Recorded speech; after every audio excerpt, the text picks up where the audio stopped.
नमस्कार, आपके साथ मैं हूँ ज्योत्सना बेदी। आयुर्वेद के खास हेल्थ शो संजीवनी में आपका स्वागत है। संजीवनी ताकि स्वस्थ रहें आप। बस इसी तमन्ना के साथ हम हर रोज अपने शो संजीवनी में किसी एक बीमारी की चर्चा करते हैं और आपको तकलीफों का आयुर्वेदिक निदान भी बताते हैं। रोज की तरह हमारे साथ आज भी मौजूद हैं विश्व प्रसिद्ध आयुर्वेदाचार्य डॉक्टर प्रताप चौहान। डॉक्टर साहब, आपका स्वागत है।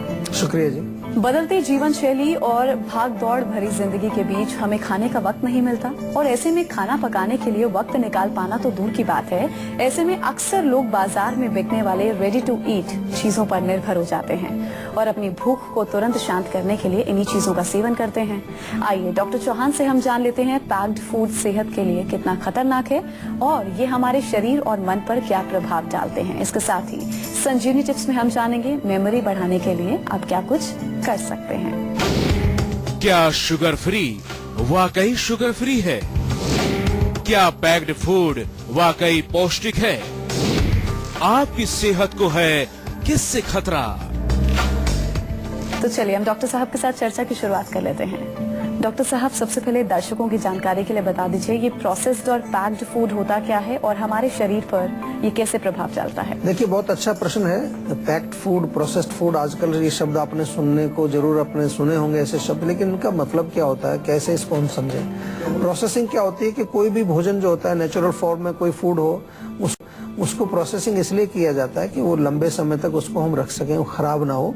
दूसरा ये भी कारण होता है कि उसमें कुछ हम ऐसी चीजें हम ऐड करते हैं कि वो टेस्टी बन जाए। तो जैसे कि दूध आपने लिया, दूध फ्रेश दूध लिया, फिर उसकी प्रोसेसिंग होती है। प्रोसेसिंग में उसको जो है स्टेरिलाइजेशन, होमोजेनाइजेशन, कई तरह की चीजें होती हैं ताकि दूध का पैकेट जो आपको मिलता है वो अगर आप रखें उसको फ्रिज में 2 दिन, 4 दिन, 5 दिन, हफ्ता दिन, ऐसे भी दूध हैं जिस पर लिखा होता है गुड फॉर 3 मंथ्स। विदेशों में हम जाते हैं 3 महीने तक खराब नहीं होगा। तो इसका मतलब कुछ ना कुछ उसमें ऐसी चीजें हमने ऐड की हैं कि जो उसकी जो नेचुरल अपनी जो क्वालिटी थी उसको में कुछ तब्दीली की है। ऐसे ही पैक्ड काफी फूड आजकल पैकेट्स में मिलता है आपको, उसको थोड़ा सा टेस्टी बनाने के लिए उसमें आर्टिफिशियल कुछ कलर्स डाले जाते हैं, कुछ आर्टिफिशियल फ्लेवर्स उसमें डाले जाते हैं, कुछ एडिटिव्स होते हैं। तो ये सब तमाम चीजें जो है नेचुरल फूड में डाल करके ये सब बनाए जाते हैं। अब हमें प्रश्न ये उठता है कि ये कितने हमारे लिए अच्छे हैं, कितने नहीं अच्छे हैं। डेफिनेटली फ्रेश के साथ कंपेयर करेंगे तो वो उतने अच्छे तो नहीं है, क्योंकि जब प्रोसेसिंग होती है तो काफी सारी चीजें उनमें ऐड की जाती हैं, कहीं प्रिजर्वेटिव भी डाले जाते हैं, कहीं पर जो एडिटिव्स भी डाले जाते हैं। तो उससे डेफिनेटली उनकी जो एक हम कहें कि उनके अंदर जो एक नेचुरल शक्ति है उनकी, या नेचुरल उनके अंदर जो न्यूट्रिशन है, जो गुण है, उसमें भी फर्क पड़ता है। दूसरी चीज, हमारा ये जो सिस्टम है, ये सिस्टम उसको अच्छी तरह से पचा नहीं पाता, अच्छी तरह से रिकॉग्नाइज नहीं करता है। तो उसके कारण भी हमारे आयुर्वेद में लिखा है कि जब कोई चीज अच्छी तरह से बॉडी में एसिमिलेट नहीं होगी, पचेगी नहीं, मेटाबॉलिज्म नहीं होगा ठीक से, तो वो भी अनेक रोगों को पैदा कर सकता है। क्योंकि जब कोई चीज पचती नहीं है तो आम बनता है, एक टॉक्सिक मटेरियल बनता है और वो डेफिनेटली हमारे शरीर में कई प्रकार के रोगों को पैदा करता है। अच्छा डॉक्टर साहब, ये जो फ्रोजन फूड होता है इसके बारे में क्या कहेंगे? क्या ये भी हानिकारक होता है? देखिए, frozen food is different from processed packed food. हाँ, तो उसमें क्या होता है, जैसे आपने सीजन में मटर आपको मिला तो मटर को आपने फ्रीज करके रख दिया, तो उसमें कुछ आपने कुछ ज्यादा कुछ किया नहीं, उसमें कुछ ऐड नहीं किया। ऐसे फ्रोजन वेजिटेबल्स मिलती हैं। भारत में उतना प्रचलन नहीं है, लेकिन विदेशों में जहाँ ठंडे देश हैं वहाँ पर लोग फ्रीज करके रखते हैं। तो अगर फ्रोजन ऐसी वेजिटेबल्स हैं, कुछ चीजें, तो उनमें हम कहते हैं कि उतना कुछ प्रॉब्लम नहीं होती। लेकिन अब नई चीजें आ गई हैं। अब आजकल फ्रोजन पराठा आ गया है या फ्रोजन समोसे आ गए हैं, तो वो थोड़ा सा वहाँ आपको सोचना, कोई चीज हमने बनाई, पराठा बनाया, समोसा बनाया, फिर उसको फ्रीज करके रखा, तो उसमें कुछ डालना पड़ता है। कई बार कुछ सोडियम उसमें होता है या कुछ और ऐसे तत्व होते हैं। और आयुर्वेद में ये लिखा है कि भोजन जब पक जाता है, कोई चीज बना दिया आपने, पराठा बना दिया, कुछ बना दिया, तो उसको फिर रखेंगे आप तो वो उतना हेल्दी नहीं होता। तो ये आपको जरा ध्यान करना है। ऐसे भी आता है कई फ्रूट्स को वो सिरप में जो है प्रिजर्व करके रखते हैं। आप खोलेंगे तो उसमें आपको रसगुल्ला मिला है कहीं पर, या कुछ वो अनानास मिलता है उसके अंदर, डब्बे के अंदर। तो आई थिंक ये वाला जो फूड है या प्रिजर्व फूड है वो उतना अच्छा हेल्थ के लिए नहीं होता है। अच्छा डॉक्टर साहब, बच्चों के लिए भी मार्केट में बहुत सी रेडीमेड फूड आइटम्स हैं आजकल, रेडी टू ईट चीजें हैं। ये बच्चे की सेहत और ग्रोथ पर क्या प्रभाव डालती हैं? क्योंकि बीते दिनों कुछ रिसर्च, कुछ रिपोर्ट्स भी सामने आई थी। उन रिपोर्ट्स में तो ये बात है कि बच्चे के IQ लेवल पर इसका सीधा असर पड़ता है। देखिए, बिल्कुल डेफिनेटली रिसर्च जो मॉडर्न साइंस ने की है वो तो डेफिनेटली हम उसको मानते हैं। और हमारे यहाँ आयुर्वेद की दृष्टि से अगर हम देखें इसको, तो कोई भी जो भोजन है उसको हमने प्रोसेस किया, उसको एक पैकेट में बंद किया और उसको जो है उसको रखा कि ये आप इतने दिन तक रख सकते हैं, तो जो उसको जब सेवन करेंगे तो वो भोजन सात्विक नहीं रहा। सात्विक भोजन की हम बात करते हैं बार बार कि यदि हमें अपने मन को जो है स्वस्थ रखना है, हमारे ब्रेन को ठीक रखना है, मेमोरी पावर को ठीक रखना है, कंसंट्रेशन को ठीक रखना है, या जो हमारी ब्रेन की फैकल्टीज हैं उनको हमें स्वस्थ रखना है, तो उसके लिए सात्विक भोजन। तो ये तो सात्विक तो नहीं हुआ, क्योंकि ये तो पुराना भोजन है, कब का बनाया हुआ है, कैसे बनाया है, फिर उसकी जो बनाने की जो विधि होती है, तो डेफिनेटली ये एक प्रकार से हम इसको तामसिक श्रेणी में इसको लाते हैं। और तमस जब हमारे मन के अंदर वृद्धि होगी तो मस्तिष्क में मेमोरी भी कम होगी, कंसंट्रेशन भी कम होगी और अनेक प्रकार के उसमें दुष्प्रभाव हमारे माइंड पर भी आएंगे और बॉडी पर भी आएंगे, क्योंकि बॉडी में भी वो जो है पचने में उसको टाइम लगेगा, आम बनेगा। तो बॉडी और माइंड दोनों लेवल पर ही ये नुकसानदेह होता है। इसलिए कोशिश करनी चाहिए कि बच्चों को बड़ा स्ट्रिक्टली जो है आप जो हमारे नेचुरल भोजन है, जो हमारे भारतीय जो हमारी परंपरा रही है, इतने हमारा रिच है भोजन में, हमारी जो संस्कृति है और टेस्टी भी है, तो उनको जो है हमें ज्यादा से ज्यादा ऐसे संस्कार बच्चों में डालें कि वो हमारे ओरिजिनल जो खाद्य पदार्थ हैं उनका सेवन करें। तो चलिए अब बारी है आज की संजीवनी की। शरीर को जितना नुकसान इन प्रोसेस्ड और पैक्ड फूड से पहुंच चुका है, उसे आयुर्वेद की मदद से कैसे दूर किया जा सकता है। यानी कि इनसे जो हानिकारक केमिकल ऑलरेडी आपके शरीर में जा चुके हैं, उनको डिटॉक्स करने का आयुर्वेदिक उपाय कौन सा है, डॉक्टर साहब आपको बताएंगे। जी डॉक्टर साहब। देखिए, डिटॉक्स के बहुत सारी चीजें हम बार बार डिटॉक्स की आपको बताते हैं। सबसे सिंपल फार्मूला है आम पाचक चूर्ण हमारा, जिसमें हम बताते हैं आपको सौंठ, जीरा, धनिया 10-10 ग्राम ले लीजिए, पुदीना और सौंफ 20-20 ग्राम ले लीजिए। ये मिक्सचर बना के रखो, खाना खाने के बाद 1 चम्मच इसमें से गुनगुने पानी के साथ आप ले लीजिए। 2 बार ले सकते हैं दिन में। दूसरी चीज, पानी भी बहुत क्लीनिंग करता है और पानी में अगर थोड़ा सा आप पाचक चीजें डाल दें, 1 लीटर पानी ले लो सुबह, उसमें 1 चम्मच बड़े वाला सौंफ, 1 चम्मच जीरा और 1 चम्मच धनिया पाउडर, तीनों डाल करके उसको बॉईल कर दीजिए अच्छी तरह से। और बॉईल करके छान करके एक थर्मस में भर के अपने साथ रख लीजिए। दिन भर थोड़ा थोड़ा पीते रहिए। चाय भी पीने की जरूरत नहीं पड़ेगी आपको, चाय भी छूट जाएगी और आपका बॉडी में अंदर जो है टॉक्सिन्स भी साफ हो जाएंगे। या गर्मी का मौसम अगर है तो एक बोतल में थोड़ा सा हरा धनिया छोटा छोटा सा काट के एक बोतल में वो डाल दीजिए, पुदीना थोड़ा डाल दीजिए, नींबू की स्लाइस उसमें डाल दीजिए। वो पानी पीने से आपको बहुत फर्क पड़ेगा। नियमित रूप से एक्सरसाइज करना भी बहुत जरूरी होता है। एक्सरसाइज से भी बहुत सारे टॉक्सिन्स हमारी बॉडी से बाहर निकलते हैं। और रात को सोते समय 1 चम्मच त्रिफला चूर्ण जरूर लेना चाहिए, उससे आपका पेट साफ रहता है। त्रिफला अगर चूर्ण खाने में तकलीफ होती है तो जीवा से आप त्रिफला टैबलेट मंगा लीजिए, या एक साफ टैबलेट भी हमारे यहाँ मिलती है। पेट साफ रहना चाहिए आपका। पेट साफ रहेगा तो आपको जो है बहुत सारी प्रॉब्लम्स नहीं आएंगी। और एक चीज हम बार बार आपको कहते हैं कि जैसे आप समय समय पर अपनी गाड़ी की सर्विसिंग कराते हैं, उसको अंदर से धुलवाते हैं, तेल पानी चेंज कराते हैं, ऐसे ही हमारे यहाँ पर पंचकर्म चिकित्सा आयुर्वेद में हम लोग करते हैं। तो कभी कभार आप आ जाया करिए हमारे यहाँ पर, 1 सप्ताह निकाल के आइए, तो पूरी अंदर से उसकी आपकी जो गाड़ी है उसकी सफाई ओवरहॉलिंग हो जाएगी। तो पंचकर्म भी बहुत अच्छा एक हमारे यहाँ प्रोसेस है जो कि हेल्दी लोग भी करा सकते हैं। बीमार लोगों का तो हम करते ही इलाज, लेकिन अगर आप स्वस्थ हैं तो भी आप करा सकते हैं, क्योंकि गाड़ी आपकी खराब होती है तभी गैराज में नहीं ले जाते। कभी कभार जब वो ठीक ठाक चल रही है तो भी उसकी सर्विसिंग हम टाइम पर टाइम कराते रहते हैं। झारखंड से जूही जुड़ी हैं, इनसे हम बात करें। जी जूही, आप पूछ सकती हैं, क्या पूछना चाहती हैं? नमस्ते सर। मेरे ब्रदर हैं, उनकी उम्र 30 इयर्स है। ओके सर, उनको हेपेटाइटिस बी इन्फेक्शन है। अच्छा है ना सर, उन्हें बहुत ज्यादा वीकनेस रहता है, कमजोरी रहती है, भूख भी नहीं लगती है ढंग से और बॉडी वेट भी बहुत ज्यादा लॉस हो रहा है उनका।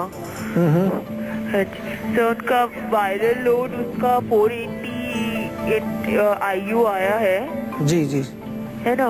तो सर उसके लिए मुझे पूछना था आपसे। देखिए, हेपेटाइटिस डेफिनेटली एक गंभीर रोग है, इसमें कोई शक नहीं है। लेकिन अच्छी बात यह है कि आयुर्वेद में लिवर को मजबूत करने के लिए, लिवर को स्ट्रॉन्ग करने के लिए, लिवर फंक्शन अच्छा रहे, लिवर की सेल्स टिश्यूज को स्वस्थ करने के लिए बहुत सारी चीजें हैं। तो मेरा निवेदन आपसे ये है, रोग जैसे कि मैंने कहा कि गंभीर जरूर है, लेकिन आयुर्वेदिक औषधियां अगर आप लेंगे तो उनको काफी फर्क पड़ेगा। खास तौर से जैसे आपने कहा कि भूख नहीं लग रही है, वेट लॉस हो रहा है, उसके लिए बड़ी अच्छी चीजें हैं। सबसे सिंपल चीज जो मैं बता सकता हूँ अभी आपको, जो कि आप अभी से प्रयोग कर रहे हैं उनको देने के लिए, तो वो है कि आपको अगर मिले, आपके रसोई में मिल जाती है चीजें, हल्दी होती है आपकी रसोई में, हल्दी का थोड़ा सा पाउडर ले लीजिए, बराबर मात्रा में उसमें धनिए का पाउडर मिलाइए और सौंफ का पाउडर मिलाइए, तीनों को मिला करके एक मिक्सचर बनाओ और ये आधा चम्मच उनको गुनगुने पानी से सेवन कराना शुरू करिए। लेकिन इसके साथ साथ जो है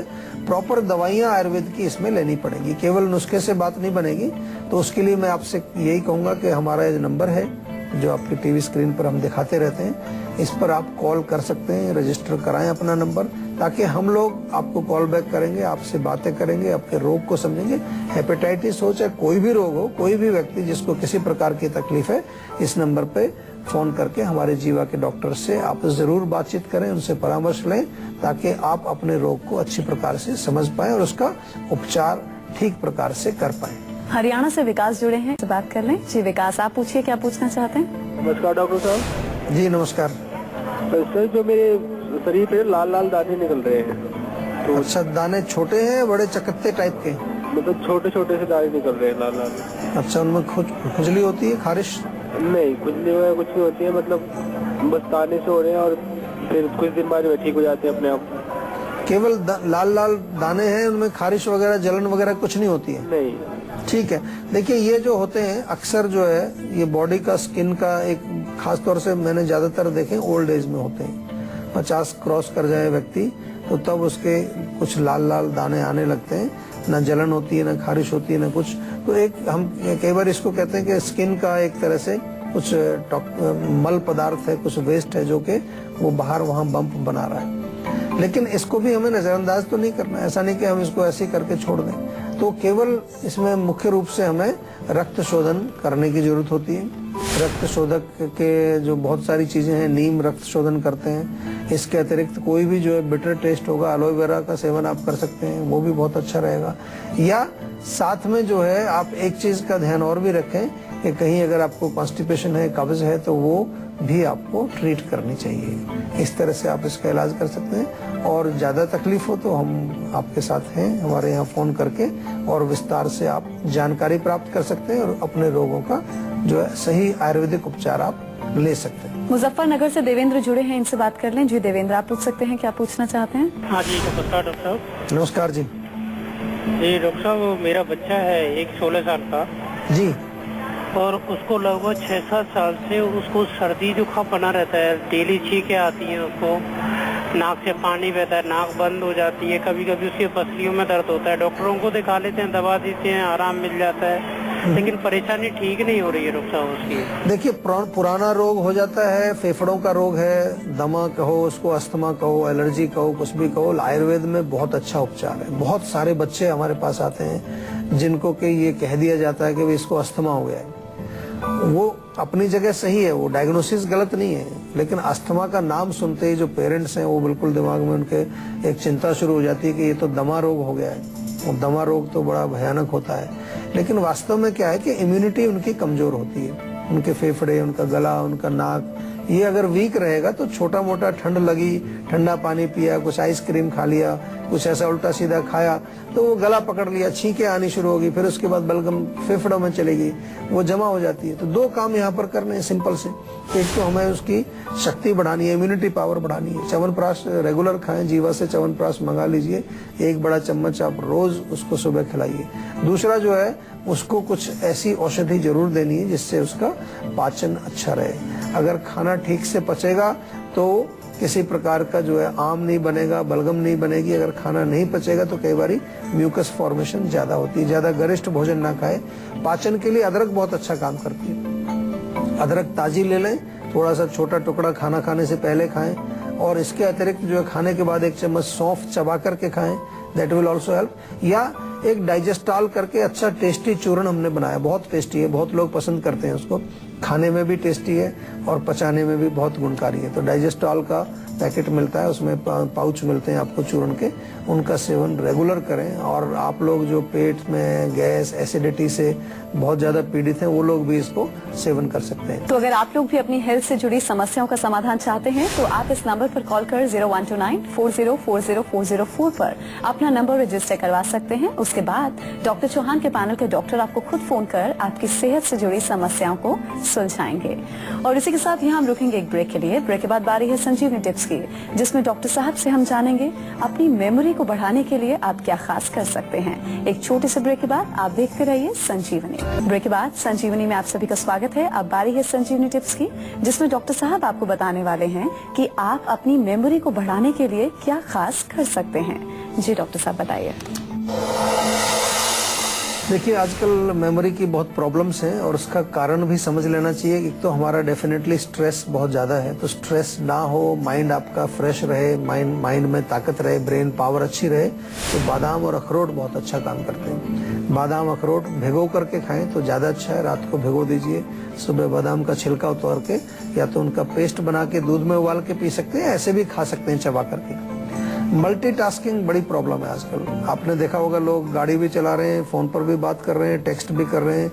इसी तरह घर में बैठे बैठे भी लोग बहुत सारे काम, doing too many things at a time, multitasking बोलते हैं उसको। उससे डेफिनेटली हमारा जो है ब्रेन की फैकल्टीज कमजोर होती है। तो जो भी काम करें, एक काम करें, उसको मन लगा करके करें, कंसंट्रेट करके करें, तो वो आपके मेमोरी को स्ट्रांग रखता है। एक गहरी नींद बहुत जरूरी है। Sound sleep is very important for good memory. तो रात को कोशिश करें अच्छी तरह से टाइम से सोएंगे तो अच्छी गहरी नींद आएगी और आपका ब्रेन पावर जो है वो अच्छा रहेगा। Meditation is also very good. Meditation करने से हमारे मानसिक जो शांति भी मिलती है, प्लस जो है हमारे ब्रेन की जो फैकल्टीज हैं, ब्रेन में जो अनेक प्रकार के फंक्शंस हमारे चल रहे हैं, हमारी मेधा शक्ति है, हमारी मेमोरी पावर है, हमारी जो डिटर्मिनेशन पावर है, वो भी हमारी मजबूत होती है। और आयुर्वेदिक जड़ी बूटियों की बात करें तो बहुत सारी जड़ी बूटियां हैं, ब्राह्मी है, शंखपुष्पी। हमारे यहाँ तो एक टैबलेट ही हमने बनाई है जिसका नाम रखा है मेमोरी का टैबलेट्स। वो भी आप मंगा करके सेवन कर सकते हैं, उससे बहुत फर्क पड़ता है। चलिए, बहुत बहुत शुक्रिया डॉक्टर साहब इस जानकारी के लिए। Thank you. तो चलिए, हम उम्मीद करते हैं कि डॉक्टर साहब ने आपको जो उपाय बताए हैं उन्हें अपनाने से आप हमेशा सेहतमंद रहेंगे और संजीवनी प्रोग्राम के जरिए हम आपको हमेशा फिट और हेल्दी बनाए रखेंगे। आपको एक बार फिर से हम बता दें कि आप हमारे नंबर 0129404004 पर फोन कर अपना नंबर रजिस्टर करवा सकते हैं। आप हमें ईमेल भी कर सकते हैं। हमारा ईमेल आईडी है info@jiva.com। आप फेसबुक के जरिए भी हमसे जुड़ सकते हैं। हमारी फेसबुक आईडी है www.facebook.com/jiva ayurveda। तो इसी उम्मीद के साथ कि आप हमेशा खुश रहें, स्वस्थ रहें। अगले एपिसोड में आपसे फिर से मुलाकात होगी। तब तक के लिए मुझे दीजिए इजाजत। नमस्कार।